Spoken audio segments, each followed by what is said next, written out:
नमस्कार दोस्तों, daily digest में आपका स्वागत है। मेरा नाम अपर्णा अमन है। इस वीडियो में हम जिस विषय के बारे में बात करेंगे वो है द भोपाल डिक्लेरेशन। अभी हम जानते हैं कि G20 थिंक टैंक की जो बैठक है वो हुई है भारत में, और हम भारत के लिए बहुत गर्व की बात है कि इस वर्ष के लिए G20 की जो अध्यक्षता है वो भारत को मिली है। इसी तहत जो है G20 थिंक टैंक की बैठक हुई है, और उसके बाद भोपाल में जहाँ ये अभी बैठक चल रही थी, यहाँ पे एक डिक्लेरेशन साइन किया गया है जिसको द भोपाल डिक्लेरेशन के नाम से जाना जाएगा। आइए जानते हैं कि ये डिक्लेरेशन क्या है, G20 का जो थिंक टैंक का मीटिंग है वो क्या है। इन सब चीज़ों के बारे में विस्तृत रूप से हम इस वीडियो में चर्चा करते हैं। सबसे पहले आप ये जान लीजिए कि भोपाल डिक्लेरेशन जो है वो 2 दिवसीय जो है मीटिंग था थिंक 20, जो कि G20 के अंदर एक ग्रुप है उसका, भोपाल में मध्य प्रदेश में जो चल रहा था इसके बाद, और इसके बाद ही द भोपाल डिक्लेरेशन जो है आया है सामने। ये जो डिक्लेरेशन है ये लगभग 300 से भी अधिक इंटेलेक्चुअल्स के द्वारा साइन किया गया है, जो कि भारत या बाहर से आए थे इस एक्सरसाइज में भाग लेने के लिए। सबसे पहले ये जानते हैं कि ये जो थिंक 20 है, ये T20 है क्या।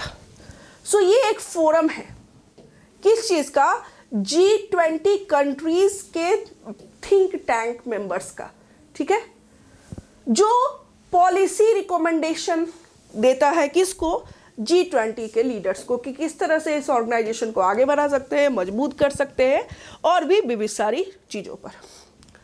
अब ये जो T20 है इसका जो क्रिएशन है वो 2012 में किया गया था। क्यों?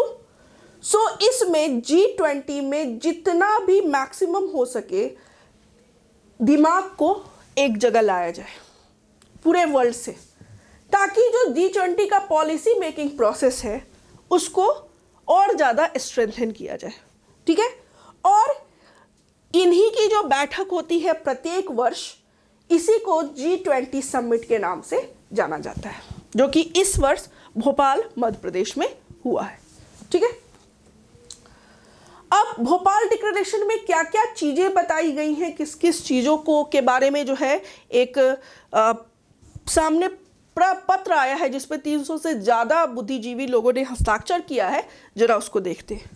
सबसे पहले जो भोपाल डिक्लेरेशन में इम्फेसिस किया गया है वो ट्रेडिशनल मेडिसिन सिस्टम को प्रमोशन के लिए, जिसको आयुष कहते हैं हम, जिसमें जानते हैं ना आयुर्वेदा, यूनान, फिर जो है यजुर्वेदा, यूनानी, फिर सिंधी और होम्योपैथिक, जितने भी तरह के परंपरागत मेडिसिन सिस्टम है इसको प्रमोट करने की बात की गई है, ठीक है।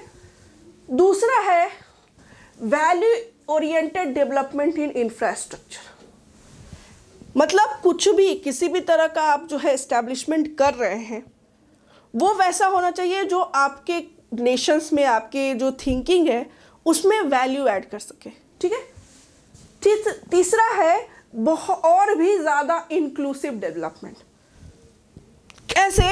तो समाज के प्रत्येक वर्ग को शामिल करके, ठीक है। हम जानते हैं कि G20 जितने भी देश हैं, ज़्यादातर देशों में जो समाज का विभाजन है वो कहने को तो ख़त्म हुआ है बहुत सारी चीज़ों से, पर अभी भी ग्राउंड रियलिटी यही है कि समाज बहुत ही ज़्यादा विभाजित है।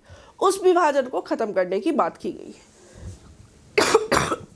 अगला जो है इसमें कहा गया कि जो लोग जिनको विशिष्ट जो है सहायता की जरूरत है, जैसे बच्चे या महिलाएं, इनको स्पेशल जो है प्रोटेक्शन या अटेंशन दिया जाना चाहिए।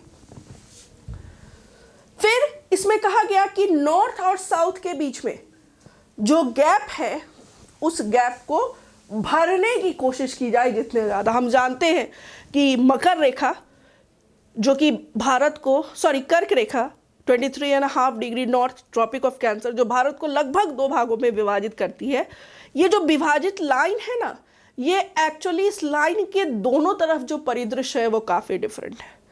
एक बहुत बड़ा गैप है नॉर्थ और साउथ के बीच में, उस गैप को भी ब्रिज करने की बात जो है इस भोपाल डिक्लेरेशन में की गई है। फिर है इंपॉर्टेंस किसका, लोकलाइजेशन का बढ़ाना।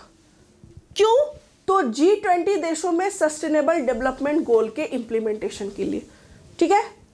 साथ ही ट्रायंगुलर कोऑपरेशन को बढ़ावा देना, किसके बीच में, गवर्नमेंट, सोसाइटी और प्राइवेट ऑर्गेनाइजेशन के बीच में। मतलब जितने भी मेजर प्लेयर हैं, चाहे वो प्राइवेट हो, चाहे वो सरकारी हो या समाज, इन सभी को एक साथ मिलके ट्रायंगुलर कोऑपरेशन में जोड़ देना, ताकि जितना फास्ट अप हो सके ये इंक्लूसिवनेस तेजी से सब कुछ हो जाए और जो भी डेवलपमेंटल वर्क है इसका पहुंच जो है समाज में ज़्यादा से ज़्यादा हर वर्ग के लोगों तक हो जाए। साथ ही महिलाओं और बच्चों जिनको विशिष्ट जो है केयर की आवश्यकता है उनको भी उस तरह का केयर मिल पाए।